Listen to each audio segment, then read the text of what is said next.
Hello जी, नमस्कार। स्वागत है आपका एनवीरो एजुकेशन यूट्यूब चैनल पर। मैं जितेंद्र सैनी आपको जनरल साइंस बायोलॉजी सब्जेक्ट पढ़ा रहा हूं।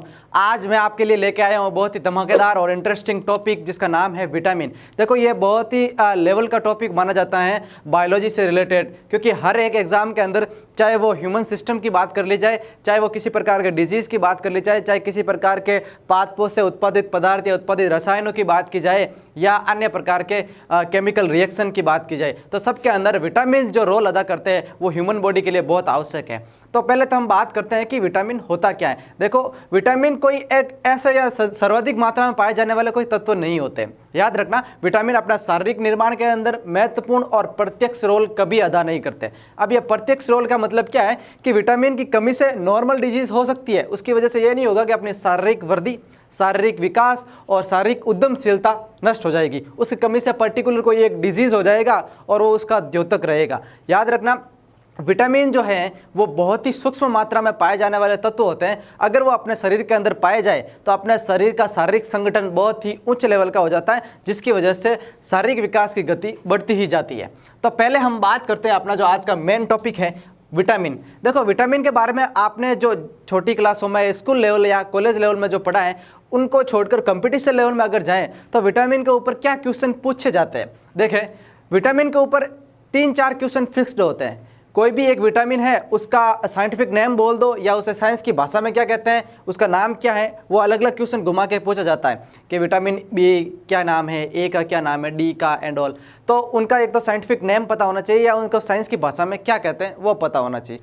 दूसरा है कि कौन से विटामिन से किस प्रकार का डिजीज या रोग होता है, यानी कि कोई भी अगर एक विटामिन है तो उससे किस प्रकार का रोग हो सकता है और उसको रोकने के लिए वो विटामिन हम कहाँ से प्राप्त करेंगे। आजकल ऑप्शन के अंदर क्या होता है कि डायरेक्ट ऐसा नहीं पूछा जाता है कि विटामिन के द्वारा होने वाला रोग है, वो ऐसे पूछ लेगा, रोग जो आपको पता है वो ऑप्शन में देगा ही नहीं, वो क्वेश्चन में ही दे देगा कि मान लो कि जो भी अपना मुख्य प्रकार में बात करें तो रतौंधी रोग है, तो विटामिन ए द्वारा ग्रसित होने वाला जो रतौंधी रोग है उसकी कमी को पूरा करने के लिए या विटामिन ए का स्रोत के लिए आवश्यक है, फिर ऑप्शन में देंगे वो जो भी हम खाते पीते हैं या अनेक प्रकार के जो सब्जी वगैरह, दूध एंड ऑल, जो ऑप्शन होगा वो 3-3 घुमा के देता है। उसमें क्या होता है कि एक ही क्वेश्चन के अंदर 3 चीज़ें आ गई। क्या आ गई?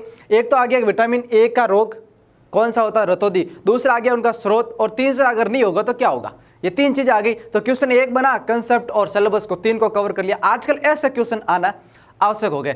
तो उसी प्रकार आज हम आरंभ करने हैं विटामिन के बारे में जानते हैं। पहले इसकी जनरल डिटेल के बारे में पढ़ते हैं कि विटामिन क्या होते हैं। तो प्यारे विद्यार्थियों, विटामिन है जो 2 शब्द से मिलकर बना है। यहाँ देखिएगा, जो विटामिन है वो 2 शब्दों से मिलकर बना है। कौन कौन से 2 शब्द हैं? देखो, इस विटामिन शब्द को अगर आप तोड़ोगे तो अपने को क्या देखने को मिलेगा? इसमें अपने को 2 शब्द मिलेंगे। एक शब्द मिलेगा विटा और एक शब्द मिलेगा एमिन। क्या मिलेगा? एक मिलेगा विटा एंड एक मिलेगा एमिन। यही मिलेंगे 2 शब्द। अब इन दोनों शब्द का अर्थ क्या है? अगर इन दोनों का अर्थ पता है तो अपने को विटामिन के बारे में 40% जानकारी प्राप्त हो गई। तो देखते हैं इन दोनों का अर्थ क्या होता है। विटा का अर्थ क्या होता है? विटा का मतलब नॉर्मल अगर साइंस की भाषा में बात करें तो इस अकॉर्डिंग, विटामिन के नाम के अकॉर्डिंग विटा का मतलब होता है लाइफ, यानी कि जीवन। क्या होता है? लाइफ, या हम कह सकते हैं इसे जीवन। क्या कहेंगे? जीवन। और एमीन का मतलब होता है, यहाँ पर वो एमीन नहीं, इसका मतलब इसके नाम के अकॉर्डिंग दिया गया है कि जीवन के लिए आवश्यक। क्या? जीवन के लिए आवश्यक, जीवन के लिए आवश्यक। ये हो गया इसका विटामिन का तोड़। क्या हो गया कि अब इसकी परिभाषा पूछ ली जाए, वैसे तो कोई परिभाषा नहीं पूछता, लेकिन ऐसे पूछ लिया जाता है कि जीवन की आवश्यकता के लिए या जीवन जीने के लिए कोई आवश्यक तत्व जो सूक्ष्म मात्रा में पाए जाते हैं उन्हें क्या कहते हैं। क्योंकि अगर डायरेक्ट, अगर ज़्यादा बड़ा सिलेबस नहीं होगा, अगर विटामिन उसके अंदर इंक्लूड नहीं होगा, वो पाचन तंत्र के अंदर से आपको विटामिन के बारे में पूछेगा तो डायरेक्ट ऐसे ही पूछेगा, उसके अंदर आपको शो नहीं होगा कि वो विटामिन के टॉपिक से पूछ रहा है, क्योंकि वो सिलेबस में नहीं होगा ना। अगर सिलेबस में नहीं है, जैसे फॉर एग्जाम्पल्स हायर लेवल की बात की जाए तो उसके अंदर अकॉर्डिंग सिलेबस के अंदर एक टॉपिक दिया रहता है विटामिन तथा उनसे होने वाले रोग। लेकिन जो भी 12 बेस या 10 बेस जो क्वेश्चन आता है या एग्जाम होते हैं, उनके अंदर क्या होता है कि विटामिन अपना अलग टॉपिक नहीं दिया जाता, वो पाचन तंत्र के अंदर सम्मिलित करके उसको घुमा के पूछा जाता है। तो उसको पता होना चाहिए कि अपने शरीर के अंदर विटामिन की परिभाषा पूछे तो ये पता होना चाहिए कि अपने शरीर के अंदर कुछ सूक्ष्म ऐसे तत्व पाए जाते हैं जो सम्मोहित होकर शारीरिक विकास में मदद करते हैं अप्रत्यक्ष रूप से। अगर उनकी कमी हो जाए तो अपने शरीर के अंदर क्षीण रोगों का आरंभ हो जाता है, और उन्हीं क्षीण प्रकार के रोगों को अगर भरपाई नहीं की जाए तो वह रोग व्यक्ति की शारीरिक क्षमता को रोक देते हैं, और जिससे अनेक प्रकार के प्रभाव देखने को मिलते हैं। यह बात समझ में आ गई, क्योंकि इसके नाम में ही इसका क्या छुपा हुआ है, इसका पूरा डिटेल छुपा हुआ है। तो विटामिन दो शब्दों से मिलकर बना है, विटा मतलब लाइफ, एमिन मतलब कि लाइफ के लिए जो जरूरी है, नेसेसरी रिक्वायरमेंट चीज़ें, उनके बारे में। अब बात करते हैं विटामिन के बारे में। तो विटामिन की खोज किसने की? देखो, विटामिन की खोज का साधारण सा कंसेप्ट है। क्या कंसेप्ट है कि विटामिन की खोज की थी ल्यूनिन तथा हॉपकिंस ने। किसने? विटामिन की खोज की थी ल्यूनिन एंड हॉपकिंस ने। इन दो वैज्ञानिकों ने विटामिन की खोज की थी। अब देखो, दोनों का वैज्ञानिकों के विटामिन के ऊपर शोध करने का, एक्सपेरिमेंट या खोज करने का टाइम पीरियड अलग अलग है। एक 18वीं शताब्दी की बात हो रही है, तो एक 19वीं शताब्दी की बात हो रही है। कैसे बात करेंगे कि ल्यूनिन ने 1800 के आसपास इसके बारे में थोड़ी सी जानकारी दी, डिटेल में होमसिस ने 1911 के आसपास दे दी। तो दोनों का क्वेश्चन 100% है कि दोनों ऑप्शन के अंदर कमी नहीं मिलते, क्योंकि अगर क्वेश्चन आएगा तो या तो ल्यूनिन आएगा या हॉपकिंस आएगा, क्योंकि दोनों अलग अलग वैज्ञानिक है। दोनों ऑप्शन में तभी मिलते हैं जब एज ए पर्टिकुलर अपना एक टॉपिक डीपली दिया गया हो, क्योंकि दो वैज्ञानिकों का नाम तभी मिलेगा। फॉर एग्जाम्पल, हमने साइटोलॉजी में बात की थी, क्या की थी कि वॉटसन एंड क्रिक, उन्होंने क्या किया था, अपने को पता है कि वॉटसन एंड क्रिक ने भी जो डीएनए के वगैरह मॉडल है वो सारी बात की थी। और हमने बात की थी स्लाइडेन एंड सवाल के बारे में, जिन्होंने कोशिकांक दिया था। तो पर्टिकुलर अपना एक कोशिका का टॉपिक दिया गया और उसके अंदर डीपली अपने को डिस्क्रिप्शन दिया गया है कोशिका के बारे में, कोशिका के प्रकार, कोशिका के अंग, न्यूक्लिक अम्ल, गुणसूत्र, डीएनए, आरएनए, सबको डीपली दिया गया है। तो उनके अंदर क्या होता है कि ऐसे क्वेश्चन आएगा। अब इनके अंदर ऑप्शन में दोनों में से एक ही मिलेगा। मोस्ट ऑफ चांस मिलता है अपने को ल्यूनिन। क्या मिलता है? ल्यूनिन। अब अलग अलग बुक में अलग अलग दिया जाता है, लेकिन एक डायरेक्ट क्वेश्चन इसके अंदर बनता है, वो है कि विटामिन नाम किसने दिया? ये जो हम विटामिन कहते हैं, ये विटामिन नाम सबसे पहले किसने दिया था? ये विटामिन नाम दिया था किसने? फंक ने। सी फंक ने इसका नाम दिया था विटामिन। उन्होंने कहा था कि ये चीज़ है, ये विटामिन नाम को दिया था। अब विटामिन नाम हो गया, विटामिन की खोज होगी, विटामिन के बारे में जानकारी कर ली। तो हम जब ये विटामिन की सारी चीज़ों के बारे में पढ़ रहे हैं तो इसे क्या कहते हैं, विज्ञान की भाषा में क्या कहा जाता है? तो प्यारे विद्यार्थियों, विटामिन के बारे में अध्ययन करने को कहा जाता है विटामिनोलॉजी। क्या कहा जाता है? विटामिनोलॉजी। मैं यहीं पर लिख देता हूँ, इंपॉर्टेंट चीज़ है, विटामिनोलॉजी। विटामिनोलॉजी क्या कहा जाता है? विटामिनोलॉजी मतलब कि विटामिन के बारे में संपूर्ण अध्ययन करना। साइंस के बाद विटामिनोलॉजी एक यूनिट होगी, एक ऐसी इकाई जिसके अंदर विटामिन के बारे में चर्चा की जाती है। अब हमने ये भी बात कर ली कि विटामिन की खोज, विटामिन का नामकरण, विटामिन के बारे में क्या कहा जाता है। अब सबसे पहले कौन सा विटामिन है जो ज्ञात हुआ था, यानी कि सर्वाधिक सबसे पहले ज्ञात विटामिन कौन सा है? तो याद रखना कि सबसे पहले जो ज्ञात विटामिन है वो कौन सा है? Vitamin C. कौन सा है? विटामिन सी को सबसे पहले ज्ञात किया जाता है। लेकिन ऑप्शन में आपको विटामिन बी मिलता है, और लगभग 90+ जो रेशियो हो जाता है एग्जाम अटेंड करने वालों का, वो विटामिन बी की तरफ चला जाता है। क्यों चला जाता है? क्योंकि विटामिन बी क्या है, सुन लीजिए। विटामिन बी होता है आश्रित एवं निष्कर्षित विटामिन। याद रखना, सर्वप्रथम आश्रित एवं निष्कर्षित विटामिन कौन सा है? विटामिन बी है। याद रख लेना, मैं यहाँ पे लिख भी देता हूँ, आश्रित एंड निष्कर्षित विटामिन जो सर्वप्रथम था, कौन था? Vitamin B. और सर्वप्रथम ज्ञात विटामिन कौन है?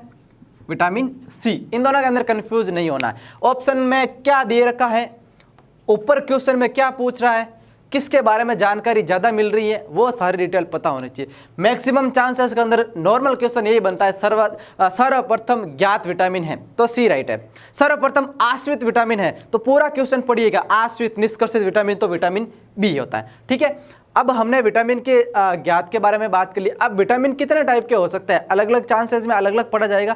तो विटामिनों को हम क्या करते हैं कि दो कैटेगरीज के अंदर बांट कर पढ़ते हैं। कैसे पढ़ते हैं कि एक ऐसा कैटेगरी जिसके अंदर ऐसे विटामिन को रखा जाता है जो वसा के अंदर घुलनशील हो, यानी कि जो फैट होती है उसके अंदर घुलनशील रहे लिपिड के अंदर, और दूसरे होते हैं वो जल के अंदर घुलनशील रहे, यानी कि कुछ ऐसे विटामिन जो जल के अंदर घुलनशील रहे। इन दो कैटेगरीज के अंदर हम विटामिन को पढ़ते हैं। अब विटामिन के बारे में पढ़ना स्टार्ट कर लिया, पता हो गया ना, दो भागों में बांटा गया है। ऑप्शन में अगर ये भी मिल जाए कि वसा वाला है या जल वाला है तो भी इसके बारे में भी जानकारी लेंगे। तो ये सारी चीज़ें तो हमने इसकी इंट्रोडक्शन की बात की थी। अब हम बात करते हैं क्या कि विटामिन है जो कितने प्रकार के होते हैं, तो हमने कह दिया कि विटामिनों को 2 भागों में बांटा गया है उनकी घुलनशीलता के आधार पर। एक होते हैं कि वसा के अंदर जो घुलनशील होते हैं, अलग विटामिन होते हैं, और कुछ विटामिन ऐसे होते हैं जो क्या होते हैं, जल के अंदर घुलनशील होते हैं। तो सबसे पहले हम बात करते हैं वसा के अंदर विलय या वसा के अंदर घुलनशील होने वाले विटामिन के बारे में। याद रखना, वसा के अंदर घुलनशील विटामिन कौन से हैं? 4 ऐसे विटामिन हैं जो वसा के अंदर घुलनशील होते हैं। कौन कौन से? Vitamin A, vitamin D, vitamin E और विटामिन के। आपको याद रखना है ADE के। क्या याद रखना है? ADE के इन वसा। ADE के विटामिन जो वसा के अंदर विलय होते हैं। अब इनके अंदर ये मोस्ट इंपॉर्टेंट है, क्योंकि आजकल कॉमन वर्ड हो गया कि जल में विलय है, क्योंकि जल के अंदर तो बी वाले सारे ऑप्शन मिल जाते हैं, बाकी जो बचे हैं वो सारे जल के अंदर ही विलय है। याद रहना चाहिए वसा के अंदर कौन से विटामिन विलय हैं। तो सर्वप्रथम बात करते हैं विटामिन ए के बारे में। किसके बारे में? विटामिन ए के बारे में। विटामिन ए जिसका साइंटिफिक नेम बोल दो, या जैसे साइंस की भाषा में इसका नाम, या इसका वैज्ञानिक नाम, या इसके जो केमिकल फॉर्मेशन नेम जो भी बोले, विटामिन ए का नाम क्या है? रेटिनॉल। क्या नाम है? विटामिन ए का नाम है रेटिनॉल।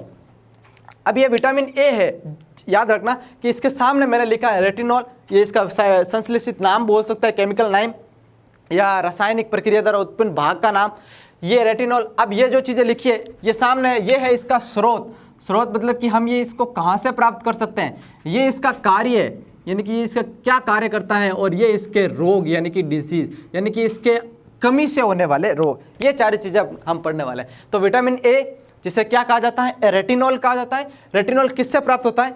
हरी सब्जियों से, गाजर से, यकृत तथा दूध से। याद रखना। अब मैं आपको एक बहुत ही इंपॉर्टेंट और 99% चांसेस वाली एक ट्रिक बताता हूँ, या आप थंबनेल बोल दो, अपनी मारवाड़ी भाषा में बोले या राजस्थानी में बोले तो तुक्का बोल दो। अगर आपको ऑप्शन में यकृत और दूध मिल रहा है और कोई भी विटामिन का स्रोत पूछा गया, आपको कंफ्यूज हो रही है, तो 99% यकृत दूध अगर मिल रहा है तो उसके ऊपर ऑप्शन करके आ जाइए, क्योंकि 99% सबके अंदर ये स्रोत होता है।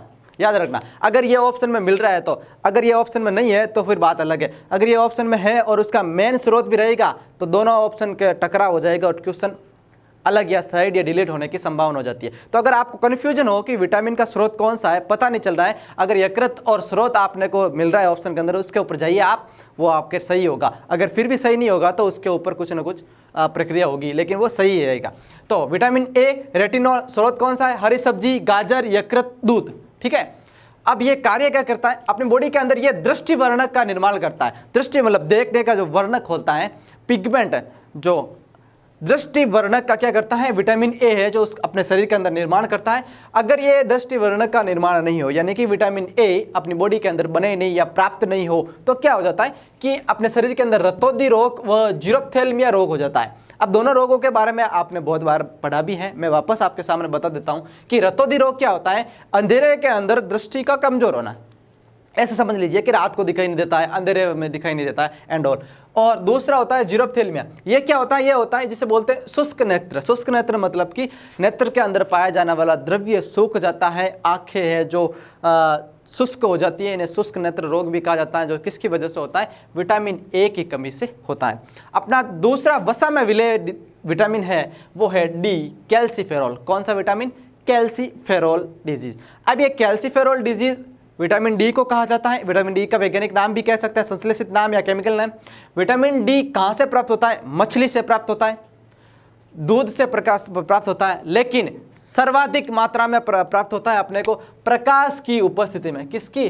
प्रकाश की उपस्थिति में विटामिन डी यानी कि कैल्सीफेरॉल प्राप्त होता है।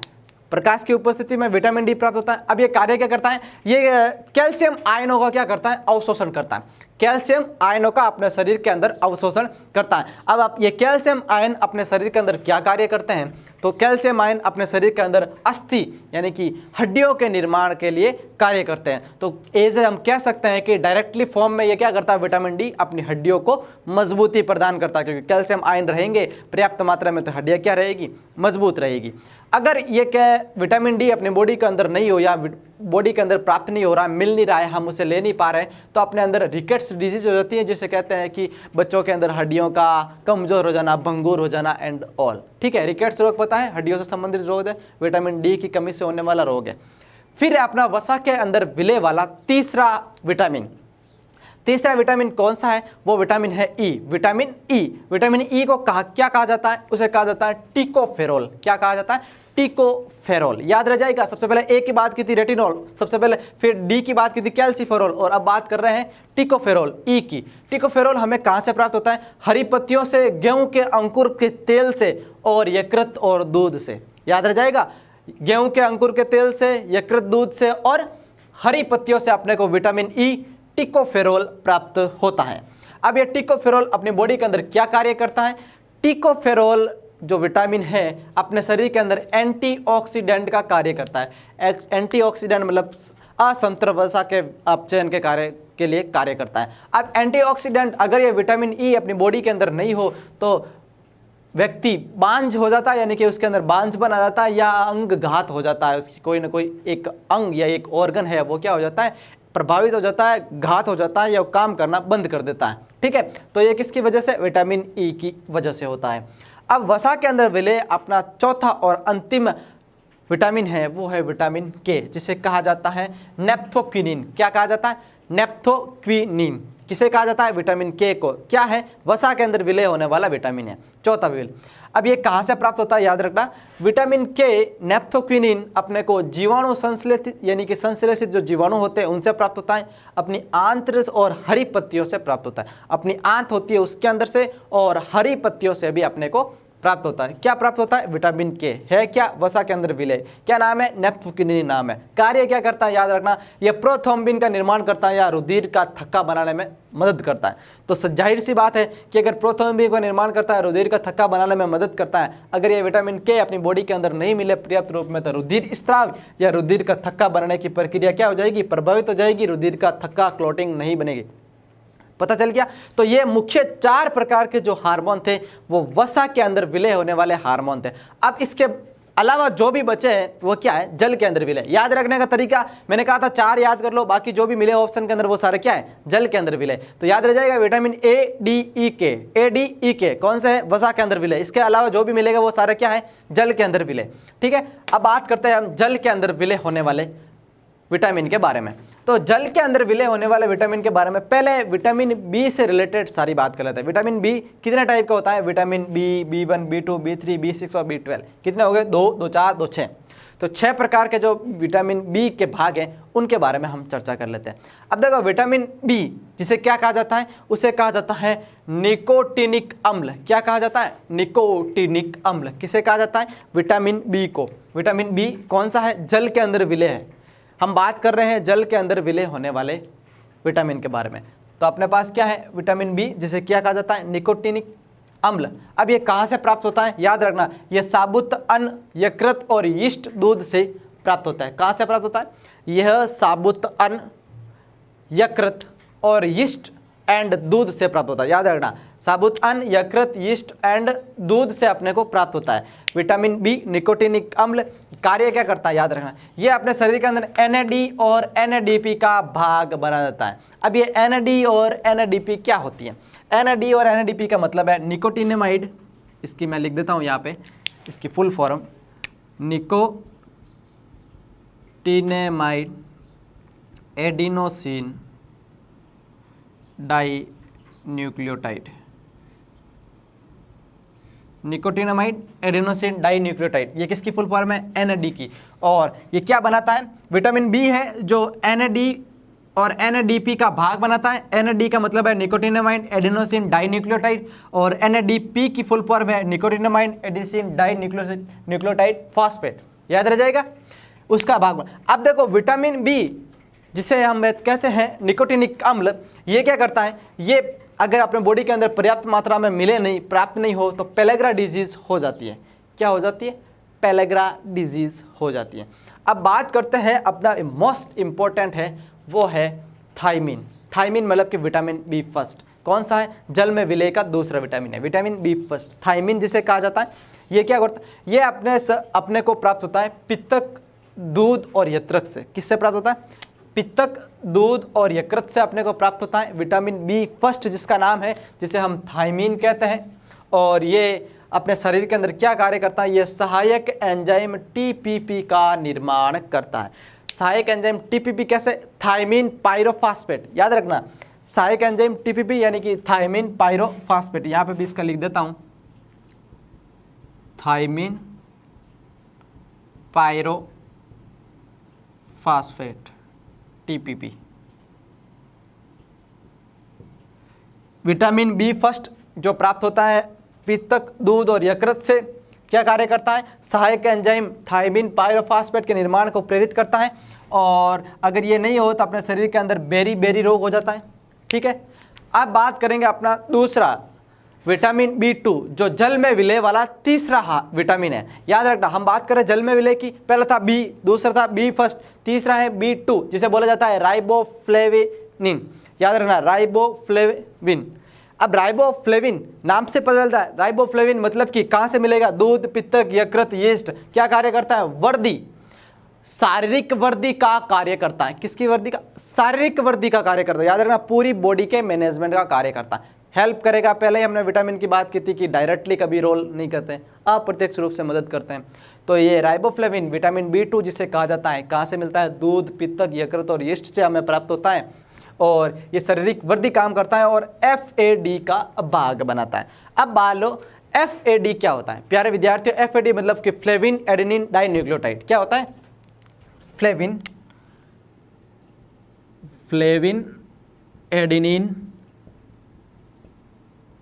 डाई न्यूक्लियोटाइड, उसके निर्माण के लिए क्या करता है, भाग बनाता है। कौन बनाता है, विटामिन बी2 राइबोफ्लेविन वर्दी FAD का भाग बनाता है। अगर ये अपने शरीर के अंदर पर्याप्त मात्रा में नहीं प्राप्त हो तो क्या हो जाएगा, अगर अपने शरीर के अंदर ये पर्याप्त मात्रा में नहीं प्राप्त हो तो मुख के किनारे फटना स्टार्ट हो जाता है, यानी कि मुख के किनारों पर कट लगना स्टार्ट हो जाता है। अपना जो अगला है वो है vitamin B3 hormone, vitamin B3 जो क्या है, पेंटोथेनिक अम्ल है। क्या है, पेंटोथेनिक अम्ल। पेंटोथेनिक अम्ल किसे कहा जाता है, विटामिन B3 को कहा जाता है। अब देखो, हमने सीरीज स्टार्ट की थी बी से, बी फर्स्ट, B2, B3 की तरफ बढ़ रहे हैं। जो चौथा हार्मोन है जल के अंदर विलय वाला, ये अपने को कहाँ से प्राप्त होता है, पेंटोथेनिक हार्मोन। अधिकांश जो भी खाद्य पदार्थ होते हैं उनसे हमें ये प्राप्त हो जाता है, और ये यीस्ट से भी अपने को ज़्यादा मात्रा में मिलता है। अभी अपने बॉडी के अंदर क्या करता है, को एंजाइम के सभी निर्माण को भाग लेता है। को एंजाइम सारे प्रकार का जो को एंजाइम होते हैं अपने बॉडी के अंदर उनका भाग बनाता है। अगर ये नहीं हो तो ये क्या हो जाता है, इसका अपने शरीर के अंदर बर्निंग फीट सिंड्रोम, यानी कि पैरों के अंदर अत्यधिक जलन होना, या पैरों के अंदर अपने को ऐसे लक्षण दिखाई देते हैं कि पैर बार बार जलते हैं, बर्निंग फिट सिंड्रोम हो जाता है। याद रखना, क्या होता है, को एंजाइम का भाग बनाता है। कौन बनाता है, विटामिन B3 जिसे कहा जाता है पेंटोथेनिक अम्ल। क्या कहा जाता है, पेंटोथेनिक अम्ल। अगला अपना जो जल के अंदर विलय वाला विटामिन है वो है विटामिन B6। क्या है, विटामिन B6। बात की थी विटामिन बी से, बी फर्स्ट, B2, B3, अब डायरेक्ट B6 आ गया। इसे कहा जाता है पायरिडोक्सिन। क्या जाता है, पायरोडॉक्सिन। Vitamin B6 pyridoxine. अब ये कहाँ से प्राप्त होता है, दूध, सब्जी, यकृत, साबुत अम्ल। यहाँ एक चीज़ कॉमन चल रही है, क्या, दूध और यकृत। मैंने कहा था, पहले भी कहा था कि अगर आपको किसी का स्रोत पता नहीं है तो दूध और यकृत ऑप्शन में हो तो उसके ऊपर जाइए, वो सही रहेगा। और अगर नहीं भी है तो ये चांसेस बना रहता है कि यकृत और दूध से हमें सभी प्रकार के विटामिन प्राप्त होते हैं। तो पायरोडॉक्सिन दूध, सब्जी और यकृत और साबुत भाग बनाता है, और ये विटामिन B6 है। अब बात करेंगे कि ये जो पायरोडॉक्सिन होता है विटामिन B6, ये अपने बॉडी के अंदर क्या काम करता है, ये अपने शरीर के अंदर वसा तथा अमीनो अम्ल के उपापचयन में मदद करता है। किसमें करता है, वसा तथा अमीनो अम्ल के उपापचयन में मदद करता है। सभी प्रकार की जो उपापचय क्रिया हो जाती है उसके अंदर मदद करता है। अगर विटामिन B6 अपने बॉडी के अंदर प्रचुर मात्रा में उपलब्ध नहीं हो तो अपनी बॉडी के अंदर डर्मेटाइसिस रोग हो जाता है, जिसे हम बोलते हैं चर्म रोग हो जाता है। क्या हो जाता है, चर्म रोग हो जाता है विटामिन B6 की कमी से या अल्पता की वजह से। अगला जो अपना जल में विलय वाला B सीरीज का हार्मोन है वो है B12, विटामिन B12 जिसे क्या कहा जाता है, जिसे कहा जाता है साइनोकोलेनिन। अब देखो विटामिन B12 बात हो रही है इसके, तो ये कहाँ से मिल रहा है, आंत्र तत्व के द्वारा जीवाणु पाए जाते हैं उनके द्वारा स्रावित होता है। अपने शरीर के अंदर जो आंत के अंदर जो जीवाणु पाए जाते हैं उनके अंदर से ये अपने को प्राप्त होता है। ये कार्य क्या करता है, ये RBC का परिपक्वन करता है, RBC को मैच्योर करता है। अब अगर ये विटामिन B12 अपने बॉडी के अंदर जो हार्मोन है वो नहीं हो, उसकी अल्पता हो जाए तो क्या हो जाता है, पर्नीशियस एनीमिया हो जाता है, यानी कि RBC का परिपक्व ज़्यादा मात्रा में नहीं रहेगा। अगर RBC का परिपक्व नहीं रहेगा तो हीमोग्लोबिन की मात्रा कम हो जाएगी, और हीमोग्लोबिन की मात्रा कम हो जाएगी तो बॉडी के अंदर ऑक्सीजन लेवल कम हो जाएगा। तो इस प्रकार के लक्षण देखने को मिलेंगे। तो हमने वसा के अंदर विलेय वाले हार्मोन ए, डी, ई के यानी कि रेटिनॉल, कैल्सिफेरॉल, टिकोफेरॉल और नेप्थोक्विनिन की बात की थी। अब बात कर रहे थे हम जल में विलेय की। हमने बी सीरीज के बारे में पढ़ना स्टार्ट किया था, vitamin B, B first, B2, B3, B6 और B12। बात करें निकोटिनिक अम्ल, थायमिन, राइबोफ्लेविन, पेंटोथेनिक अम्ल और पायरोडिक्सिन और साइनोबैक्सिन। तो इन प्रकार की चीज़ों की हमने बात कर ली। और 2-3 जो हार्मोन है मुख्य जो जल के अंदर विलेय है उनके बारे में भी मुख्य रूप से उनके बात करते हैं। जल में घुलनशील वाले विटामिन के बारे में हमने बात कर रहे थे और हमने विटामिन बी के जो कॉम्प्लेक्स थे वो सभी प्रकार के जल के अंदर घुलनशील थे, उसके बारे में हमने डिटेल में बात कर ली। और कुछ और अन्य विटामिन भी है जो जल के अंदर घुलनशील है, विटामिन एच और विटामिन सी, इन दोनों के बारे में भी हम बात करते हैं। देखिए विटामिन एच जिसका संश्लेषित नाम बोला जाए तो उसे बायोटीन कहा जाता है। विटामिन एच अपने को कहाँ से प्राप्त होता है? देखो विटामिन एक्स का नाम, ये इसका स्रोत और ये इसका कार्य और ये इसकी कमी से होने वाला रोग, कमी से उत्पन्न रोग। ठीक है, सबसे पहले किसकी बात कर रहे थे? सबसे पहले हम बात कर रहे थे विटामिन एच की। एच में इसका वैज्ञानिक नाम बोला, संश्लेषित नाम बायोटीन कहा जाता है। और विटामिन एच अपने को कहाँ से प्राप्त होता है? विटामिन एच के जो स्रोत है वो दूध, यकृत, पित्तक और यीस्ट है। मुख्य प्रकार के मैंने बात की थी, दूध और यकृत वगैरह ये जो कॉमन चीज़ें हैं वो हमेशा हर एक ऑप्शन के अंदर मिलेगी अपने को। और इसका मुख्य कार्य क्या है? विटामिन एच का मुख्य कार्य है वसीय अम्लों का उपापचयन करना। मोस्ट इंपॉर्टेंट है, वसीय अम्लों का उपापचयन किसके द्वारा किया जाता है? वसीय अम्लों का उपापचयन विटामिन एच द्वारा किया जाता है। याद रखना, विटामिन एच की कमी से एक रोग होता है, उसे कहा जाता है स्पेक्टेकल आइज। याद रखना, स्पेक्टेकल आइज या बालों का झड़ना, इस प्रकार के डिजीज हो जाती है। आंखों का स्पेक्टेकल हो जाना, बालों का झड़ना, ये सारे रोग किसकी वजह से होता है? विटामिन एच की कमी से या अल्प स्त्राव से हो जाता है। अपना जो अगला और अंतिम है वो है विटामिन सी। कौन सा है? विटामिन सी। विटामिन सी आप सभी को पता है कि विटामिन सी के बारे में जाने तो वापस थोड़ी सी डिटेल यहाँ लिख देता हूँ। सर्वप्रथम ज्ञात विटामिन। दूसरी बात करें तो शरीर के अंदर सर्वाधिक मात्रा में, शरीर में सर्वाधिक आवश्यक या सर्वाधिक जरूरी जिसकी मात्रा होती है, सर्वाधिक आवश्यक है,